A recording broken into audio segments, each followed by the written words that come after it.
என் அன்பார்ந்த கூட்டணி சிலருக்கும் என் அன்பார்ந்த வணக்கங்களை தலைப்படைந்து தெரிவித்துக் கொள்கிறேன். முதல்லையே காய்ச்சாகணும்.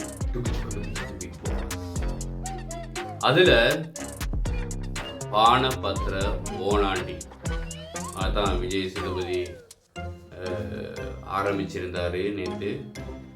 பானபத்திர ஓனாண்டி அப்படின்னு விக்ரம் அவர்களை பார்த்து பார்வதி அவர்கள் சொல்றாங்க. அது என்னதான் கேளிக்கைக்கு அப்படின்னு சொன்னாலும் கூட அது கண்டிக்கப்பட வேண்டிய விஷயம். என்னன்னு சொன்னா, கவுண்டமணி பாடி ஷேமிங் பண்ணியிருக்காரா? ரொம்பவே பண்ணியிருக்காரு. மங்கோஸ் மண்டையன் அவர் இப்போ பாடி ஷேமிங் பண்ணி தான் சொல்லுவார். அது ஒரு திரைப்படம் இருந்தாலும் கூட அதில் சொல்லப்படுறவங்க அதை ஏற்றுக்குவாங்க. ஏன்னா ஏற்றுக்கிட்டு தான் அதில் நடிக்க வந்திருப்பாங்க. இந்த நபரை குறித்து கவுண்ட் பண்ணி அவர் சொல்கிறாரு அப்படின்னா அந்த நபரை அதை ஏற்றுக்கிட்டு தான் படத்துக்கு நடிக்கவே ஒப்புக்கொண்டிருப்பார். ஆனால் இது ஒரு ரியாலிட்டி ஷோ. பாதிக்குமா பாதிக்காதானே எங்களுக்கு தெரியாது. மனசுக்கு பூந்து பார்த்துக்கிட்டு இருக்கிறது யாருக்கும். அதனால் இது கண்டிக்கப்பட வேண்டிய விஷயம். இனி இந்த மாதிரி ரியாலிட்டி ஷோக்கள் வாழ்க்கையில் கூட பாடி ஷேமிங் யாரையும் பண்ணாதீங்க, பண்ணக்கூடாது. அதை தொடர்ந்து வக்கிரம் அப்படின்னு பாரு அவர்கள் சொல்லியிருந்தாங்க. வக்கிரம் அப்படின்னு அதை நாங்களும் குறித்து சொல்லியிருந்தோம். வீடியோ எடுத்து பார்த்தீங்கன்னா தெரியும். அதுவும் தவறு அப்படின்னு சொல்லியிருந்தோம். அதை குறித்தும் விஜய் சேதுபதி பேசினது சரியாக தான் இருக்குது. வக்கிரகம் அப்படிங்கிறது யாருக்கு இருக்கு அப்படின்னு சொன்னா பார்வதிக்கு தான். அவங்க கண்ணில் தான் இருக்கு. தோங்கவே இல்லை.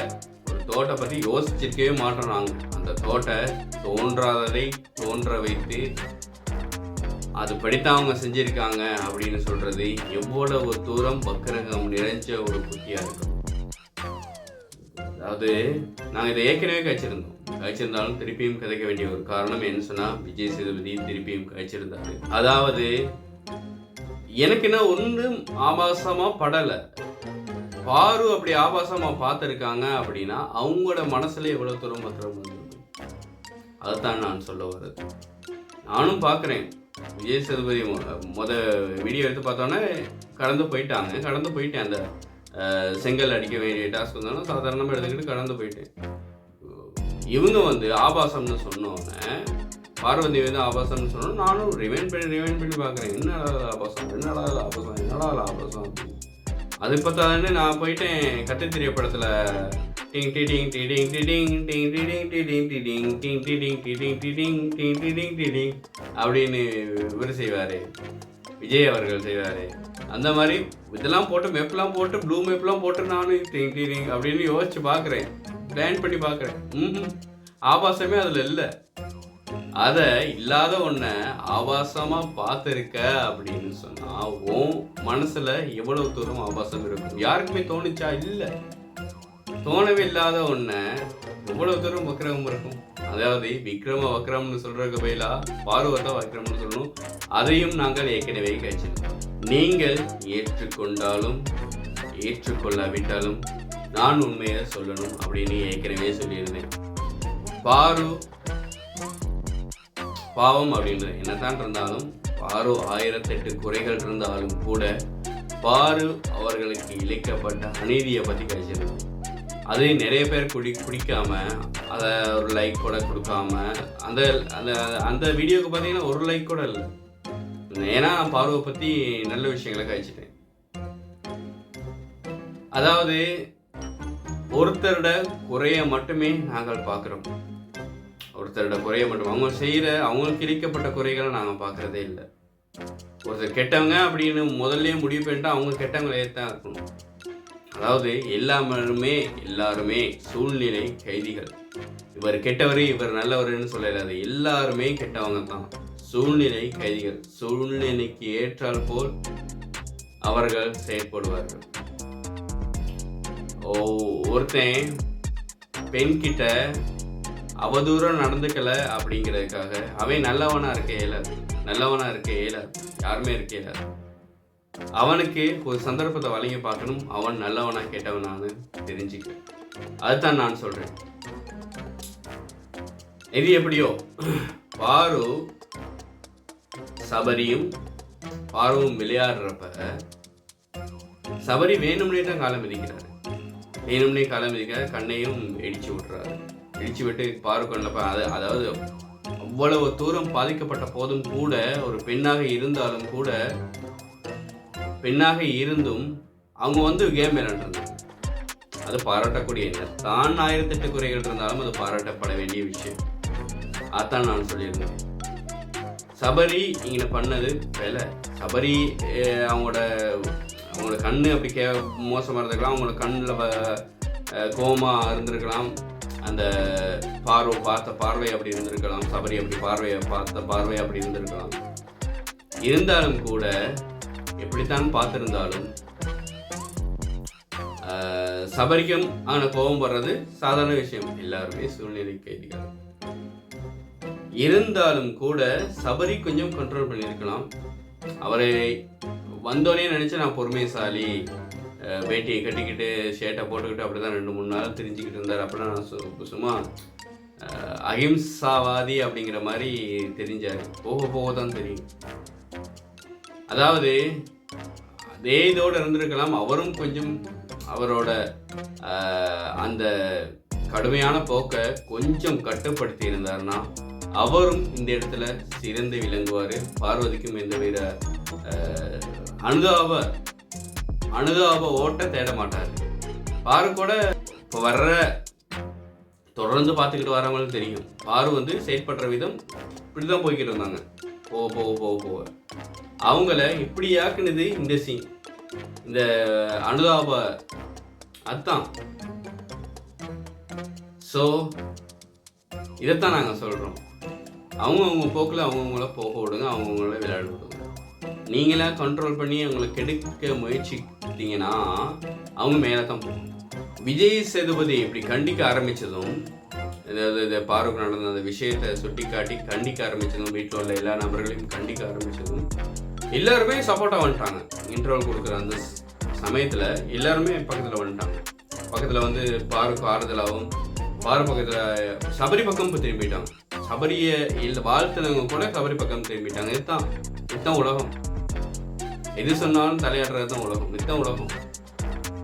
ஒருத்தன் கெட்டவேன்னு ஒருத்தனை சொல்லிட்டா அதை கேட்டுக்கிட்டு எல்லாருமே ஆடுறது. ஒருத்தன் நல்லவேன்னு சொல்லிட்டா அதை கேட்டுக்கிட்டே எல்லாருமே ஆடுறது. அதுதான் இந்த உலகம். இந்த உலகம் எப்படின்னு ஸ்மால் பிக் பாஸ் வீட்டில் காட்டிட்டாங்க. அதாவது எல்லாருமே இப்போ சொல்கிறாங்க, எல்லாருமே இவ்வளவு நாள் எல்லாருமே எதிரியாக இருந்தாங்க பாருக்கு. ஒரு விஜய் சேதுபதி ஒரு வார்த்தை தான் சொன்னார். அப்படின்னோன திவ்யா முதற்கொண்டு கம்ருதீன் எல்லாருமே வராங்க, அவங்களுக்கு ஆறுதல் சொல்கிறாங்க. எனக்கு இப்படியும் நடக்கணும்னு தெரியும் அப்படின்னா கம்ருதீன் கொதிச்சு எழுந்து வெகுண்டு எழுந்து, ஏன் அப்படி பண்ண, ஒரு பொண்ணுக்கு ஏன் அப்படி பண்ண, நான் அப்பயே கேட்டேன். இதுதான் உலகம். அதே வேளையில் சபரிக்கு சொல்கிறாரு, சபரிக்கு பயங்கரமாக போட்டு தாக்கிட்டார் விஜய் சேதுபதி. சபரிக்கு இன்னும் இல்லைங்கிற அளவுக்கு சூடுபட்டுருச்சு. போட்டு தாக்குறாரு. போட்டு தாக்குனோன்னே சபரி அப்பயே மனசு நொந்து போன தான் இருக்காரு. அதுக்கு பிறகு அடுத்த செகண்டே சரி கேப்டன் டாஸ்க்கு வருவோம், சபரி ஒழுங்காக கேப்டன்ஷிப் பண்ணல அப்படின்னு யாரெல்லாம் சொல்கிறீங்க, அவங்க தகவல்களை முன்வைக்கலாம் அப்படின்னு சொன்னோன்னே சபரி அடிங்கடா அடிங்க, எவ்வளவு அடிப்பீங்களோ நீங்கள் அடிங்க, இன்னும் என்னென்னலாம் கொடுமைகளை நான் பார்க்க வேண்டியிருக்கோம் அப்படிங்கிறாரு சபரி. அதை தொடர்ந்து திவ்யா அவர்களை எதுவுமே விளங்கிக்க மாட்டேங்கிறாங்க. அவங்க ஃபோக்கஸ் பண்ணி பார்க்கறது இல்லை. அதாவது அவங்க மனசில் மைண்டில் ஒன்று ஓடும், அதைத்தான் அவங்க மைண்டில் யோசிச்சுக்கிட்டு இருப்பாங்க. இதை சொல்லலாம், இதை சொல்லக்கூடாது, அடுத்து என்ன நடக்கும், வீட்டில் என்ன கறி வச்சாங்க, அதைத்தான் யோசிச்சுக்கிட்டு இருப்பாங்களே ஒழிய பிக் பாஸ் ஷோவில் என்ன நடக்குது, இப்போ விஜய் சேதுபதி அவர்கள் என்னென்ன பேசுகிறாரு அப்படின்னு கவனிக்கவே மாட்டாங்க. இப்பயும் கூட எந்திரிச்சு நின்று உங்கள் கருத்துக்களை சொல்லுங்கள் திவ்யா கிட்ட என்னமோ கேட்டு அதுக்கு சரியாக பதில் அளிக்கல திவ்யா. ஏற்கனவே விஜய் சேதுபதி அவர்கள் சொல்லியிருந்தார், ஷோவை கவனிங்க, இங்கே இருங்க அப்படின்னு. இதே கமல்ஹாசன் பேசியிருந்தா ஷோவை கவனிக்காமல் இருப்பீங்களா? கமலஹாசன் வந்து இப்படி முதற்கொண்டு பேசிக்கிட்டு இருந்தா விஜய் சேதுபதினால அசால்ட்டா விட்டுறது. அதே வேளையில இது சொல்றப்ப விஜய் சேதுபதியை பார்க்க காமெடியா தான் இருந்துச்சு. விட்டுருங்க போதும், என்ன விட்டுருங்கம்மா, நீ உட்காரு. திருப்பி ஒரே ஒரு முறை உட்காருங்க, திருப்பி சொல்ல ரிப்பீட் பண்ணிக்கிட்டு இருக்கேல, அது உட்காருங்க. அதனால திவ்யா சொல்ல வேண்டிய கருத்துக்கு, அதாவது தான் அதை யோசிச்சுக்கிட்டு இருக்கவும் தனக்கே அது வினியா வந்து அமையுது. அதாவது தான் நினைச்சத அந்த சபையில கூறே இல்லை திவ்யாவால். ஸோ நல்லா கவனிக்கணும். நாங்களே இவ்வளவு உத்து கவனிச்சுக்கிட்டு இருக்கப்ப அந்த ஷோவை விளையாடுறவங்க, அந்த பிக் பாஸ்லயே நிகழ்ச்சியில உள்ளவங்க திவ்யா கவனிக்காதது அபூர்வம், ஆச்சரியம். அவ்வளவு நேரம் பேசாத ஒருத்தர் சாப்பாடு விஷயத்த சொன்னா எலர்ட் ஆகிடுறார். யார் அவர்? பிரதீப். வினோத்தை பத்தி சொன்னா வினோத் வந்து சாப்பாடு கொடுக்குறப்ப எப்படி பண்றாரு, சாப்பாடு எந்த நேரமும் அந்த மணிவண்ணன் வந்து சங்கமம் படத்துல சொல்ற மாதிரி சோறு எந்த நேரமும் திவாகருக்கு சோறை பத்தியே தான், சாப்பாடை பத்தியே தான் அவரோட நோக்கம்லாம் இருக்கும். அதாவது முழு நேரமும் நடிப்பு அரக்கன் நடிப்பாலையும், முழு நேரமும் சோறாலையும். அதாவது பார்வதி வந்து விக்ரத்தை பார்த்து சொல்லியிருந்தாங்க, அது எல்லாமே இவங்களுக்கு சொன்னாங்கன்னா பெட்டராக இருக்கும். யாருக்கு? திவாகருக்கு சொன்னாங்கன்னா அது பெட்டராக இருக்கும். அதாவது அவர் தான் நண்பராச்சே, பார்வதி விட்டு நெருங்கிய நண்பராச்சே. பார்வதி சொல்றதுக்கெல்லாம் ஜால்ரா அடிக்கிறதும், முழு நேரமும் சாப்பாடுன்னு கத்துறதும், கேமராவுக்கு முன்னுக்கு நீண்டிக்கிட்டு நடிப்பு அரக்கன்னு சொல்றதையும் தவிர என்ன வேலை செஞ்சாரு திவாகர்? அதே வேலையில ஷோவெல்லாம் நடத்த முடிய விஜய் சேதுபதியும் கிளம்பி போயிட்டாரு. கிளம்பி போனோன்ன கனி அவர்கள் கூப்பிட்டு சேண்ட்ராவை, நீங்கள் முன்னுக்கு பின் முரணா கதைக்கிறீங்க, சபரிக்கு இந்த விஷயம் நடக்கிறப்ப நீங்கள் சொல்லலை அப்படின்னு சொல்கிறப்ப சேண்ட்ரா ஓவர் ரியாக்ஷன் பண்ணி, நீங்கள் என்ன சொல்கிறீங்கன்னே புரியலை, ஐயோ எனக்கு தலையெல்லாம் வலிக்குது, எனக்கு நீங்கள் என்ன சொல்கிறீங்கன்னே புரியலக்கா அப்படின்ட்டு போயிடுறாங்க. காது கொடுத்து கேட்கணும்ல, காது கொடுத்து விசாரிக்கணும்ல, என்ன நடந்துச்சு, ஏன் அப்படி நடிக்கிறீங்க, என்ன அப்படின்னு கொஞ்ச நேரம் பேசணும். ஒரு கனி அப்படின்னு பெருசாக நினைக்க தேவையில்ல. ஒரு மனுஷனா மதிச்சு சரி அங்கே பேசணும்ல, மனுஷியா மதிச்சு சரி பேசி இருக்கணும். அதை பார்த்தாதானே எனக்கு விலகல் ஒன்றுமே புரியல, படப்படப்பா இருக்கு, ஐயோ எனக்கு வைக்காம வருதே அப்படிங்கிற மாதிரி போயிடுறாங்க அந்த இடத்த விட்டு கிளம்பி.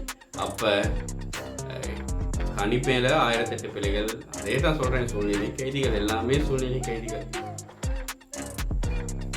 எதையும் இந்த வீட்டில் என்ன பிரச்சனைன்னு சொன்னால் எதையும் காது கொடுத்து கேட்கறது இல்லை, தான் நினைச்சதுதான் சரின்னு பேசுறது, அதுதான் இந்த வீட்டில் விளையாடு.